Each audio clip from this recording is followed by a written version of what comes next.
cuál es la evaluación, la nota aprobatoria, desaprobatoria, en qué situación está en la visión del politólogo el trabajo de la primera legislatura y de la Junta Directiva del Congreso de la República. Sí, tomando como un primer análisis las encuestas, Datum, CPI, ¿no?, apoyo, etcétera, no le favorece a la gestión parlamentaria, a la representación parlamentaria, ¿no?, las encuestas. Hemos visto un descenso sostenido, una decadencia en los índices de aprobación, ¿no? Entonces, la desaprobación creciendo, más o menos en un porcentaje de un 20% desde el inicio de agosto a diciembre, ¿no? Entonces está en un promedio de aceptación, digamos, un 20 a un 21% de la opinión pública. Esto con respecto a la percepción que tiene el ciudadano respecto a la acción del Parlamento, ¿no? Pero con respecto ya a un análisis de las funciones un poco más fino con respecto a la función legislativa, la función de control político, las funciones especiales, la información que brindó la presidenta del Congreso respecto a la primera legislatura del periodo parlamentario 2021-2022, ¿no? Entre los pues se ve que han habido como 20 leyes aprobadas, ¿no? Quedan pendientes que el Ejecutivo apruebe también iniciativas legislativas que todavía están en la agenda del Ejecutivo. Y lo que se ha visto es que también han puesto bastante fortaleza y acción en la función control político, tanto al comportamiento del presidente de la República como también al comportamiento de las decisiones de los ministros de Estado. En el caso de, hemos tenido como 9 interpelaciones, ¿no?, y un ministro censurado, ¿no?, y una moción de vacancia presidencial que no alcanzó los votos suficientes tampoco. En el caso de las funciones especiales, que se habla de nombramientos y ratificaciones, bueno, por los plazos, el Parlamento está a medias en las funciones. ¿Por qué?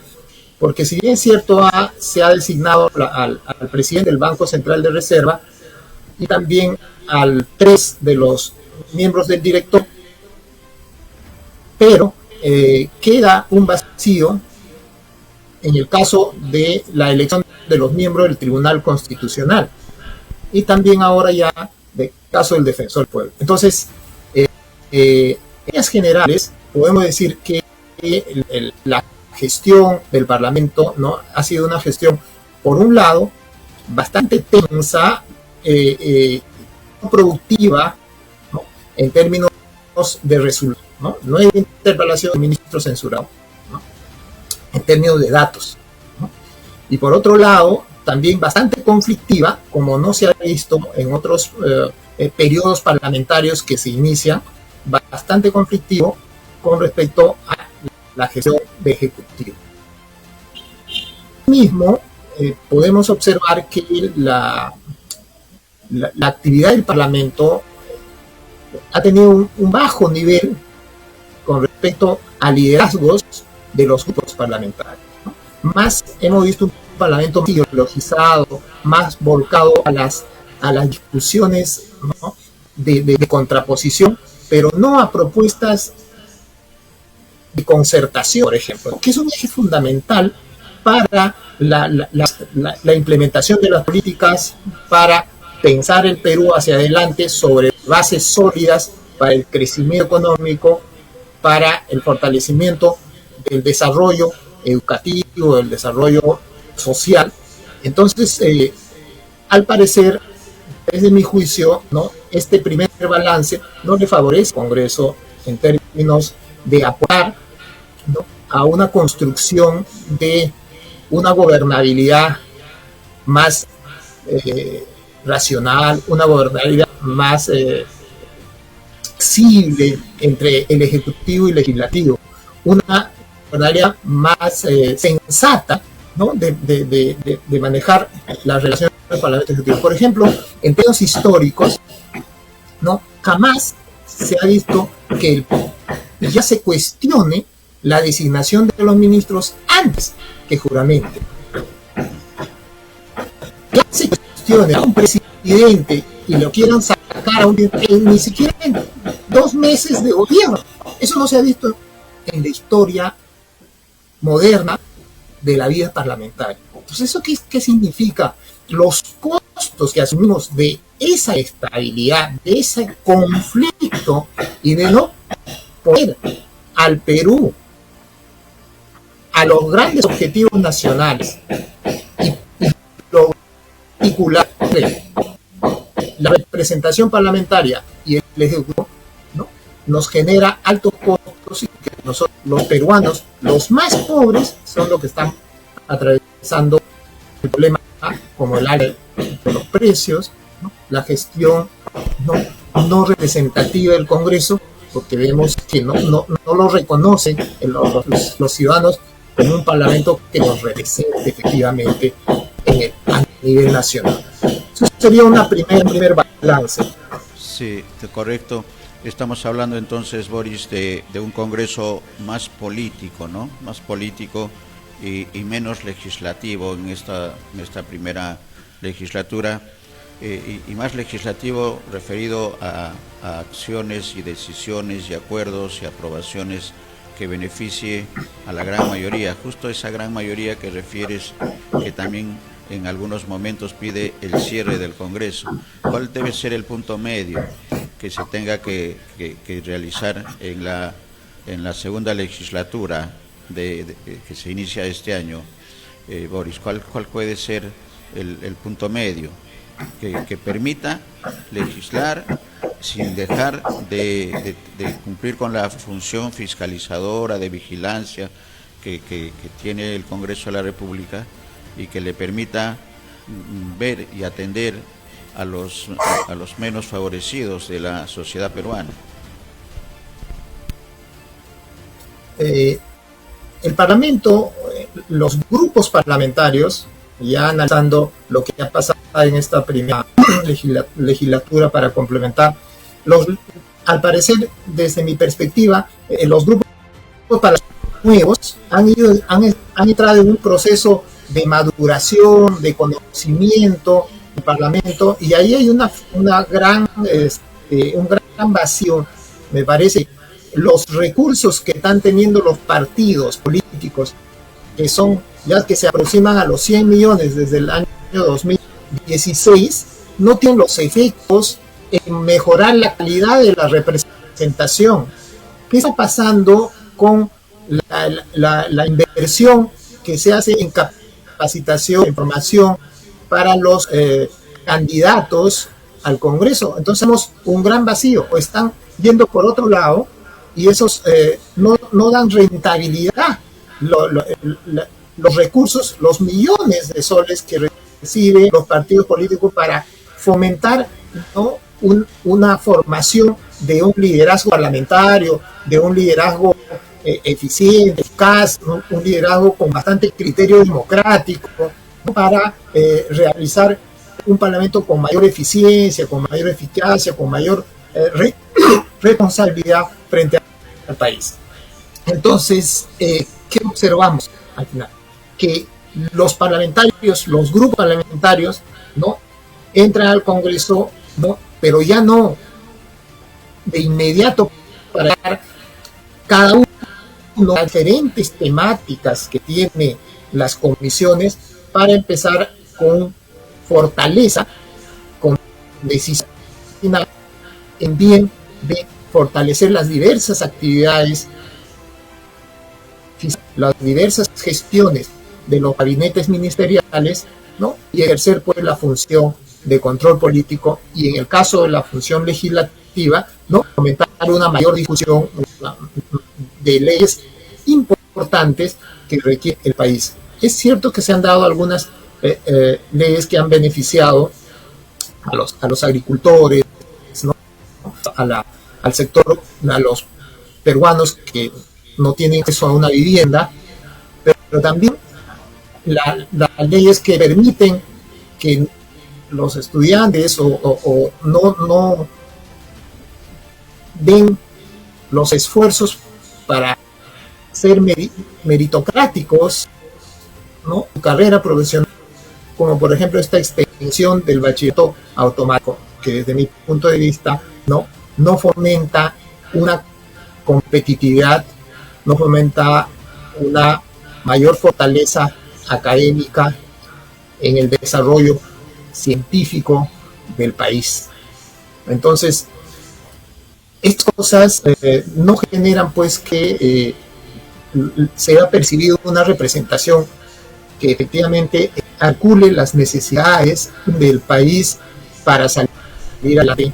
Entonces vemos que todavía están en un proceso de un enfrentamiento tan fuerte y esperamos que ahora, para el 2022, se complete la legislatura en la mesa donde ya no se precipiten en pedidos de vacancia, porque no tiene un sentido lógico un poder legislativo fiscalice a un presidente o a un ministro en un periodo determinado, ¿no? ¿Qué vamos a fiscalizar? ¿Qué vamos a, si no lo vemos en carrera? Esto es una presión importante. El Ejecutivo también tiene que recepcionar para una relación, ¿no?, más fuerte entre el Parlamento y el Ejecutivo. El Ejecutivo debe entender que ahora el Parlamento, en esta segunda legislatura, va a hacer más presión en búsqueda de resultados. ¿Por qué? Porque ya va a tener un año, o sea, en julio cumple un año la gestión del Ejecutivo. Ahí sí va a ser pertinente y va a ser adecuado que ya tengamos un periodo para evaluar el comportamiento del Ejecutivo, las promesas del Ejecutivo que ha hecho el 28 de julio, si lo han cumplido o no lo han cumplido y por qué no lo han cumplido. Por ejemplo, ahí tienen ya, con respecto a las promesas que ha hecho de la reducción de sueldo, de él mismo, de reducirse el sueldo y toda la administración pública, no, ya eso es, lo dijo en el Congreso, y lo dijo en el Congreso, es como si lo hubiera dicho al pueblo, y ahí sí no cumple eso, y que está en sus facultades, ¿no?, va a tener problemas el presidente. Y toda representación nacional, al margen de sus diferencias ideológicas, en este proceso, lo que tiene que darle un mensaje al país, tiene que darle un mensaje a sus pueblos, donde han sido elegidos, todas las regiones, todos los departamentos, las provincias, tienen que tener una imagen de colaboración, de cooperación con el Ejecutivo. El Perú necesita que se una en políticas públicas de salud, de educación, de crecimiento económico, se una el Poder Ejecutivo y el Poder Legislativo, todos los grupos parlamentarios. Entonces tienen que zanjar de una vez esta iniciativa, reforma constitucional o de un cambio. Eso se tiene que definir ya entre el enero o marzo, que empieza la segunda legislatura, en julio, para dar tranquilidad y no estemos estabilizando el sistema político y nuestra democracia. Totalmente de acuerdo en esta necesidad. Lo que falta, creo que es liderazgos, y exacto. Tengo la impresión también, Boris, no sé si compartes la idea que la sociedad civil organizada tiene que tener un papel también, así como el Congreso está fiscalizando y insiste en el tema de la vacancia presidencial. La población organizada también debería fiscalizar el trabajo de sus elegidos en cada una de las jurisdicciones al margen del partido político, porque por encima de los partidos políticos están los intereses del Perú y de los peruanos menos favorecidos. Hay un trabajo a largo plazo ahí, en tanto las fuerzas políticas presentes en el Congreso. Vamos a presentar ahorita para un comentario tuyo con respecto al tema del Diario de la República, con respecto a la Comisión de Constitución que preside la congresista fujimorista Patricia Juárez, que ha aprobado reformas de manera sorpresiva. Al documento inicial del proyecto de ley se le agregaron algunas en última hora algunos párrafos que tiene que ver con la elección del presidente. ¿Qué comentario? Porque esta noticia es del día de ayer, del Diario de la República, Boris. Sí, la democracia, estimado amigo, y que la opinión pública sepa, para todo acto trascendente que modifica las relaciones de poderes entre el Poder Ejecutivo, el Poder Judicial, el Jurado Nacional de Elecciones, el sistema electoral, también el Banco Central de Reserva, todas las grandes instituciones que tienen mucho poder, como el Ministerio Público, ¿no?, la Procuraduría, etcétera, cuando se trate de modificar sus funciones, prerrogativas, procedimientos de elección, etcétera, estos tienen que ser ampliamente debatidos. Eso es una exigencia democrática. Tienen que ser ampliamente transparentados. Es una exigencia democrática. Y el Parlamento es más indicado de la representación política, que tiene que esto publicitarlo, difundirlo, y los voceros, y tienen mucha razón, muchos voceros no llegan, no aprueban un índice de liderazgo parlamentario, y eso afecta también la acción eficiente, eficaz que debe haber entre el representante y los electores.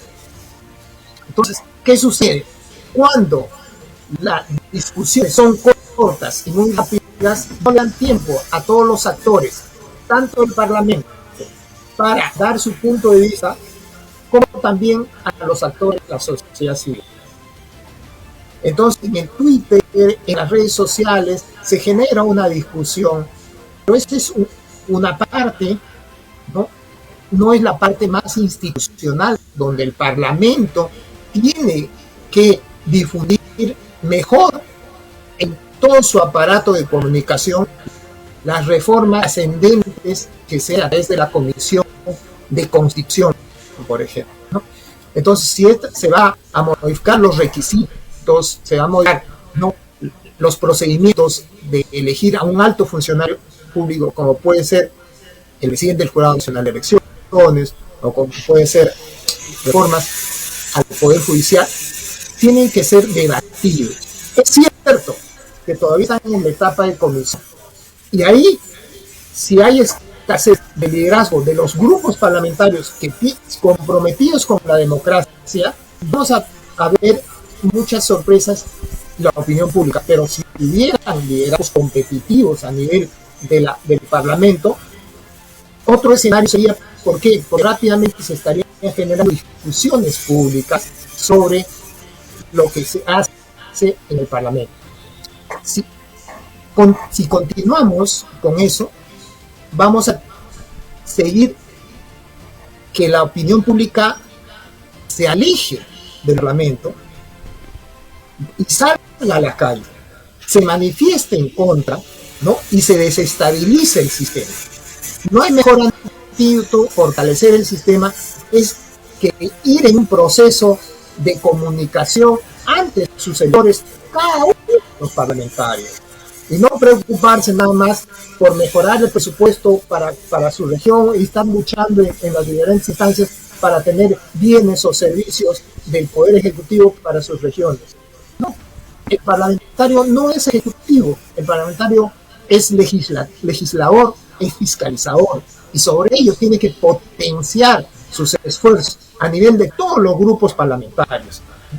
Tienen que hacer una labor pedagógica, educativa, ¿no? Pero eso se necesita capacidades. Para eso se necesita fortaleza en cuanto al liderazgo de cada uno de las representaciones. Lamentablemente no se está dando esa realidad, y solamente para el comentario de esta noticia de la Comisión de Constitución,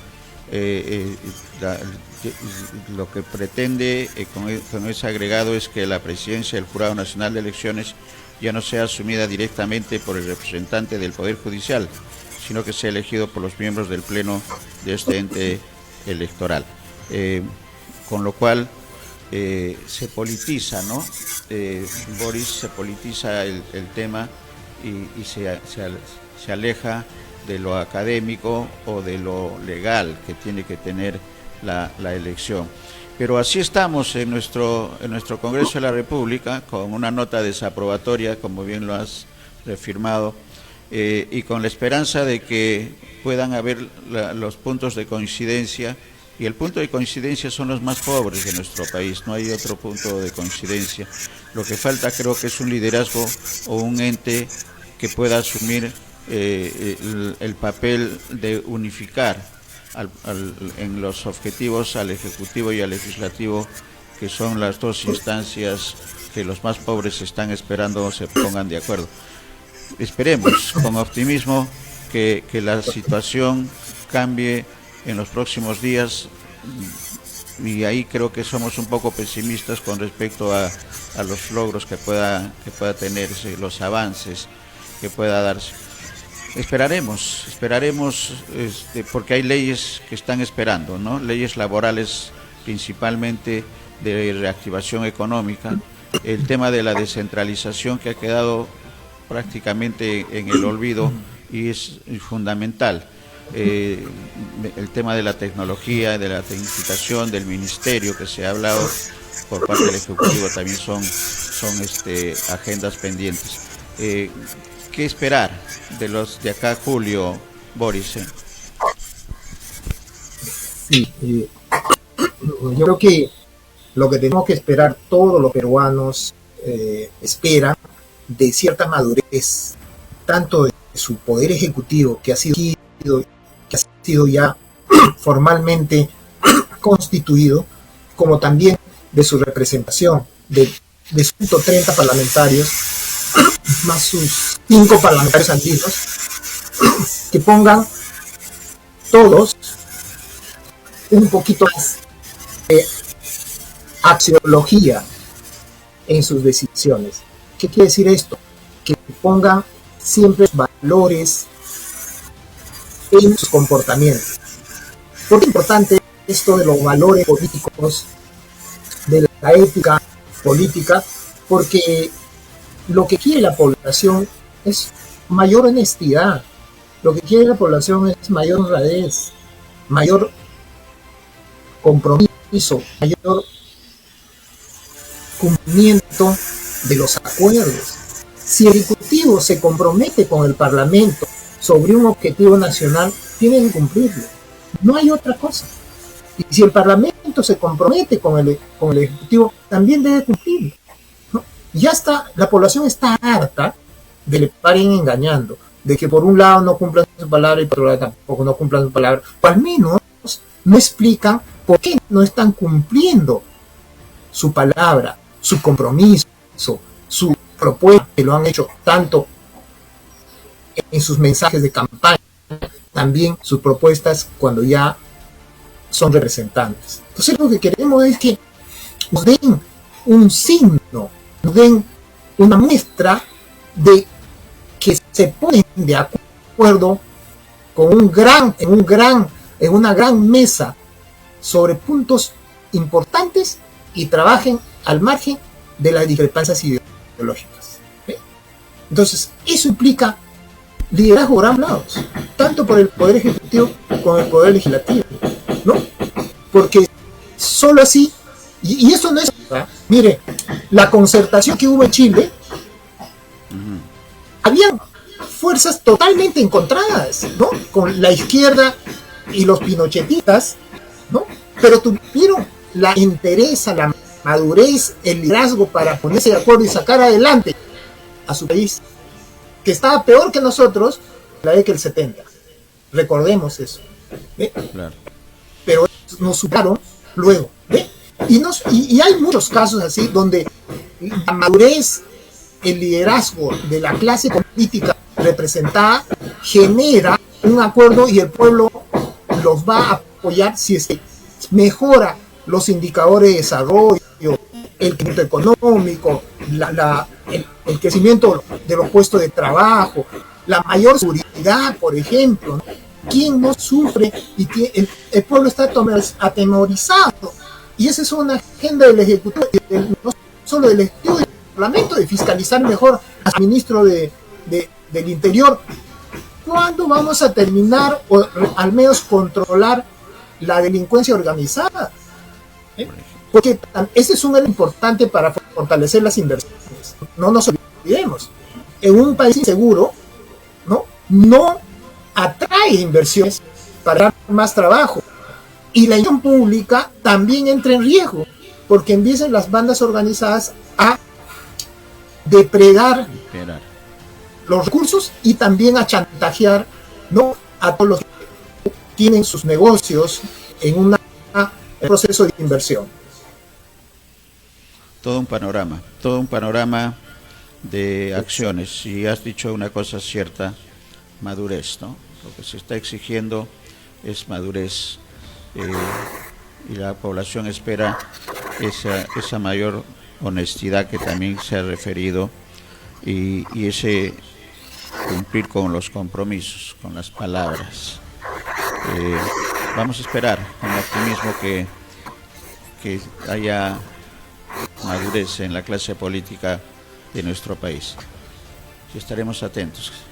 Gracias, Boris, por este primer comentario del año para Ánfora 2021, un año eminentemente electoral, que también estará en agenda en la próxima reunión. Un abrazo, Boris, y gracias en nombre de nuestros televidentes. Muchas gracias a todos. Gracias a ti también, Néstor. Un abrazo.